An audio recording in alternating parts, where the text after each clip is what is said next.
Benromach 15 versus Glen Scotia 15. What are these like, and should you get one or the other or both? Stay tuned for the Whisky Whistle.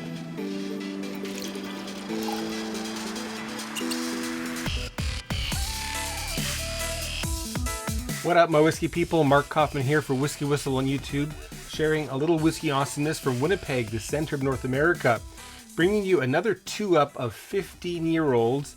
This is part 3 in the 15-year-old series here on Whisky Whistle, and we're comparing Benromach 15, 43% ABV. It is Speyside, but it's also peated, so it's kind of an anomaly for Speyside. And then we have from Campbellton, we have Glen Scotia. Glen Scotia 15-year-old. This one is 46% ABV, and it's unchill filtered. No mention about color for this one, and I think that also for Benromach, exclusively first fill cask mature. Well, that's really good to know. So first fill for the Benromach. Yes, no mention about color or chill filtration. It's probably chill filtered. It's 43%. It probably has a bit of color in there. Let's get that poured first of all. Benromach 15. Hopefully you're having yourself a great day or night, whatever time of day it is.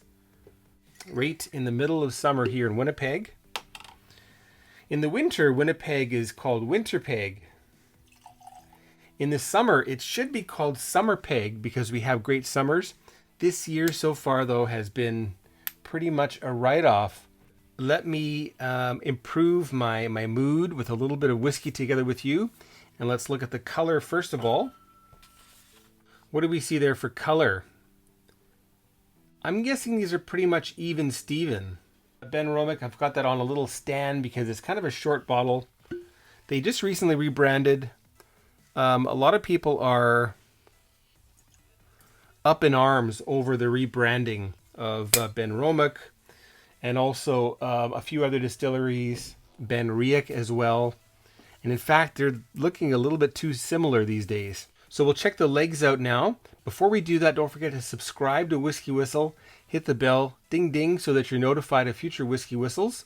And if you're watching a lot of content and you'd like to get involved and help the channel with some funding, then jump in and join the Whisky Whistle crew, either on Patreon, patreon.com/Whisky Whistle, or on buymeacoffee.com, buymeacoffee.com/Whisky Whistle. Doing so, you'll get your name in the credits at the end of each video.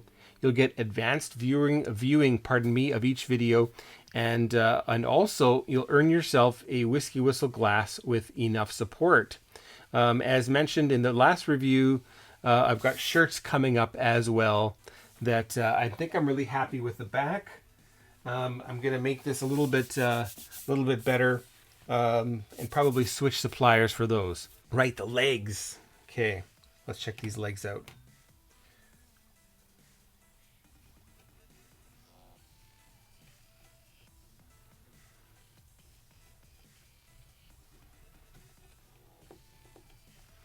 Okay, let's see what we have.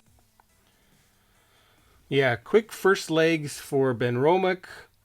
The Glen Scotia, a little bit more syrupy, much thicker, much more showy legs.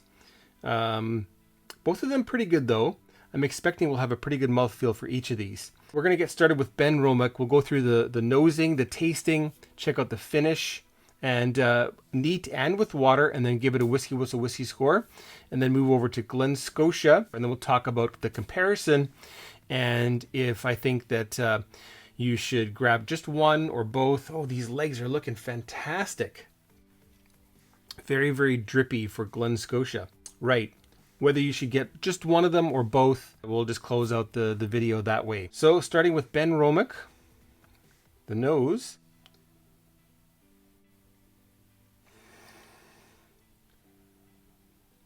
It's sweet, it's peppery, you get a sense of that peat on the nose. And to put it into perspective, it's peatier than Highland Park, not quite as peaty as Bowmore. It's a fresh, earthy peat. It's not really a saline, oceanside kind of a peat. but we've got some sweet orchard fruits, apples, fresh russet apples, something peppery, something peaty in there. A little bit of a lemon pith. And I'm surprised it's as peaty as it is. The 10-year-old, I'm familiar with its level of peat, but I was expecting the 15, that maybe they would change things up. I'm kind of glad that they stuck with that sort of peaty recipe for their rebranding. There is a lemon polish type of note as well. Very interesting. Well, let's get into the palate. Cheers.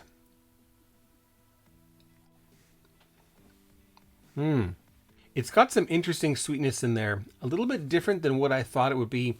I was thinking this was entirely ex-bourbon matured. However, in fact, it's got a mix of ex-bourbon and ex-sherry. Both of them first fill, as that is stated right on the top of the label. Right above Benromach, it says exclusively first fill cask matured. So that's really interesting. I'm guessing it's probably 70 or 80% bourbon, 20%, 30% sherry.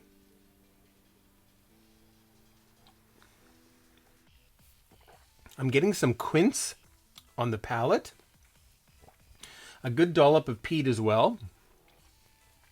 In the finish, I find especially is where I'm noticing some sherry coming in. Some dried light raisins, some dried mango, and a nice oily finish as well. So it's really hanging quite a long time. This is definitely a long finish here.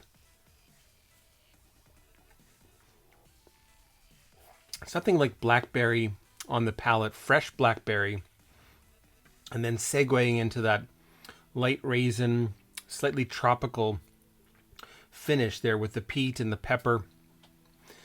And it's very lightly astringent. It's not overly astringent. So it's not very dry at all, which is great. Let's add a little bit of water.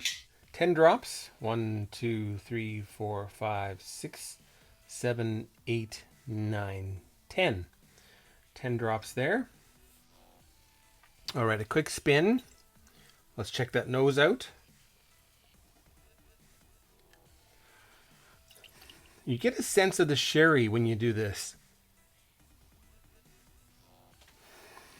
Some dark chocolate popping out there.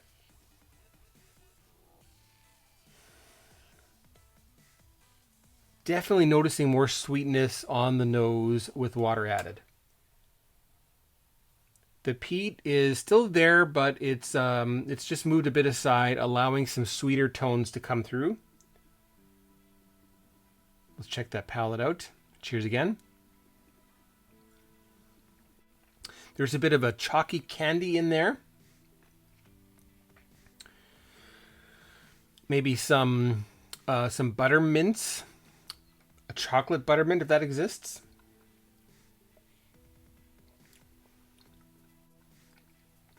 Still with the quince jam. An interesting fruity, slightly peaty palate.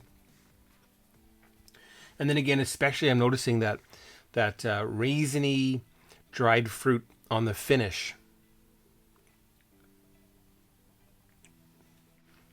The more I sip that, I'm really enjoying it. It's got a real wallop. Does that make sense? A real wallop of complexity. There's a lot going on there.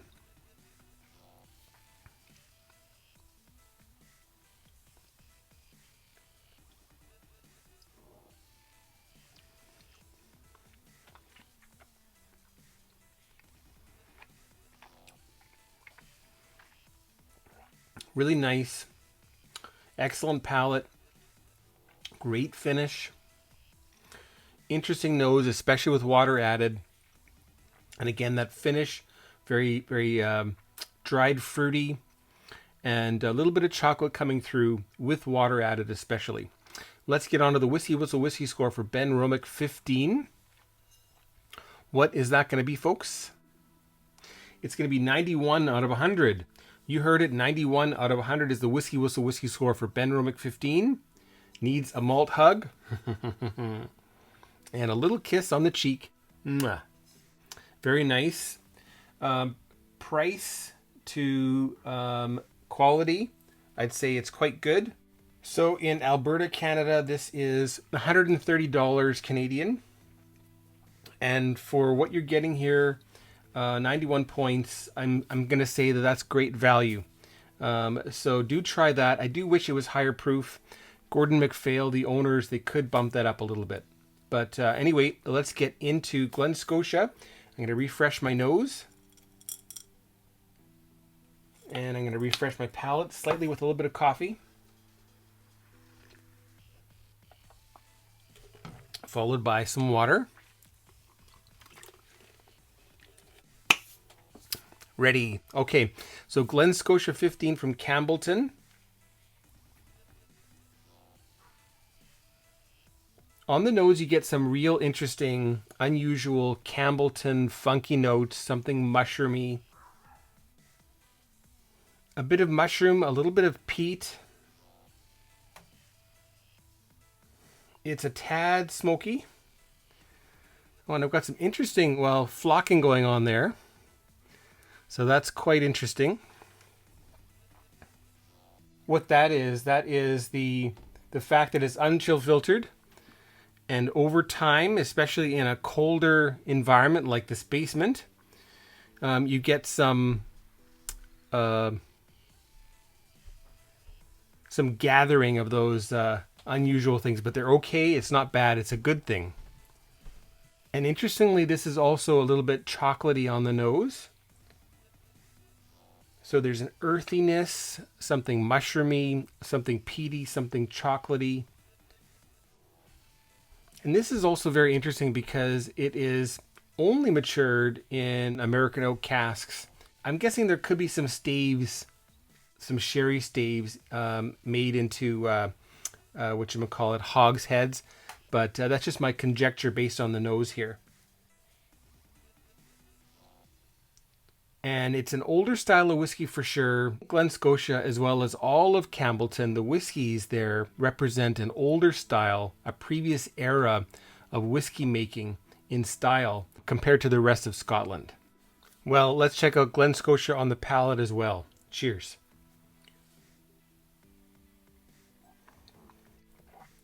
Surprisingly more peat than you would expect. Chocolate on the palate. We have some unusual flavors like sauteed mushrooms, some kind of a ginger tea. So in Korea you get senggang cha. So there's a senggang cha flavor there. These casks are also very interesting.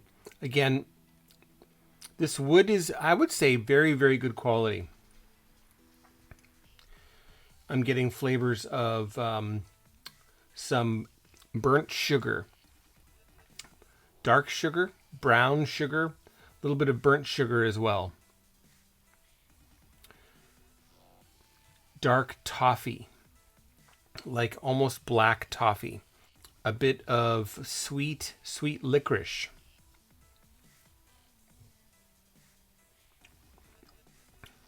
Cocoa powder.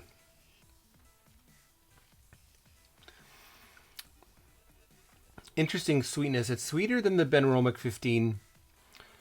The peating is about the same. They're quite comparable in a lot of ways. This is just a little bit more unusual and harder to pin down exactly what types of flavors you're tasting.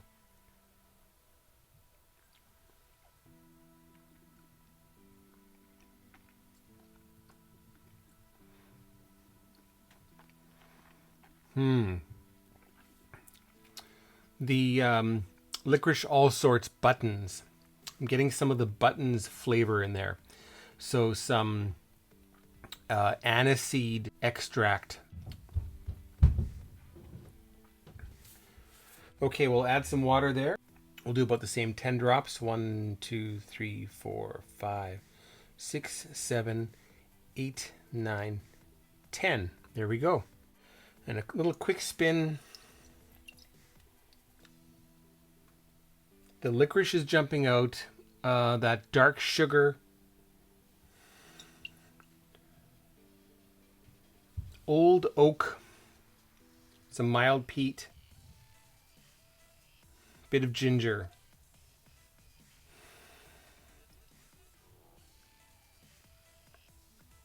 And even though, I mean, it really does seem like there is a bit of sherry content here. Again, that just could be a few staves in a hogshead. Okay, on to the palate again. Cheers again. I love the rush of vanilla, licorice, aniseed, that dark toffee, bit of cocoa.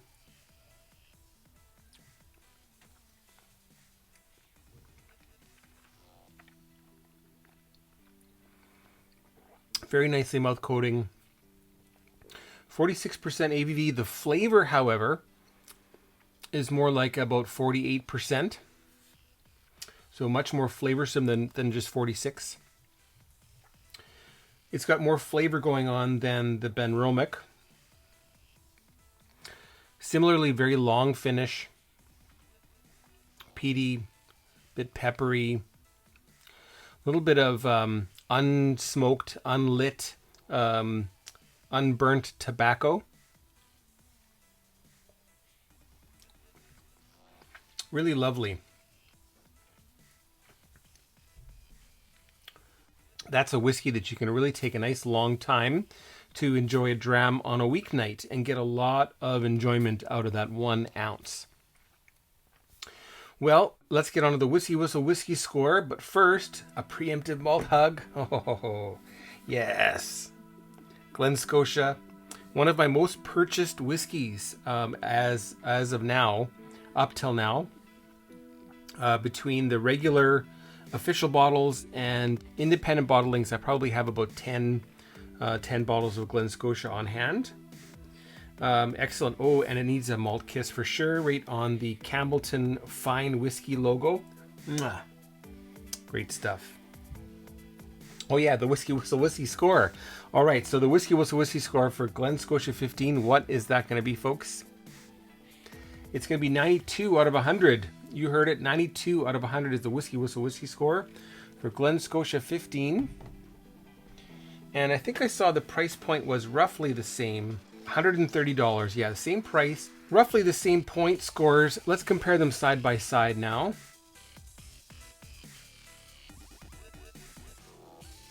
More citrus here. A little bit more vanilla as well. A newer style of whiskey. This one is dark and brooding and definitely an older style of single malt whiskey.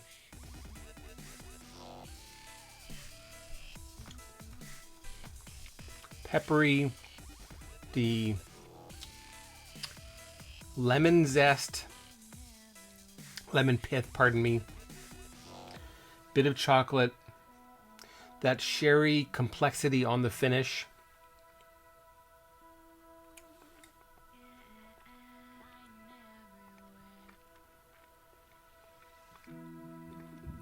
And the Glen Scotia, much more of a boom type of a flavor in your mouth. But I gotta say, they're both excellent.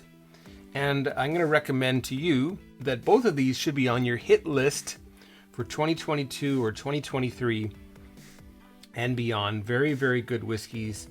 And both producers are producers that I really respect.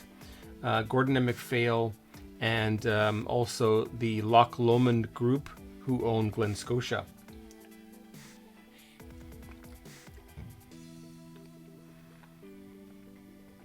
A little more upfront peat. So if that's what you're after, the Benromach might be good.